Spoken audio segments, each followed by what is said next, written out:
সুদের টাকায় ছেলে মানুষ হয় না, অমানুষ হয়। কিস্তির টাকায় সন্তান মানুষ হবে না। আমার নাম আনিসুর রহমান, আমি বললাম, আমার নাম আনিস, আমি বললাম সুদের টাকায় সন্তান মানুষ হয় না, কিস্তির টাকায় সন্তান মানুষ হয় না, 2 নম্বরই টাকায় সন্তান মানুষ হয় না, উপার্জনকারী প্রাণী হয়। মানে আমনের ফুতো রোজগার করতে পারি, পয়সা কামাইতে পারবে, পয়সা কামানির ইনসান বলে না। টাকা না রোজগার করে, আখেরাত চিনে কিনা, হালাল হারাম চিনে কিনা, আখলাক চরিত্র আছে কিনা, নীতি নৈতিকতা আছে কিনা, কথা না শুদ্ধ কয়, 1 খোঁচা দিলে তো 200 কোটি টাকা মাইরা দেয়।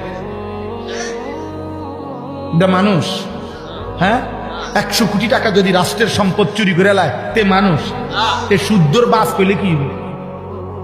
এতে প্রতি কথা পুরা পুরা কথা ইংরেজিতে গেলে কি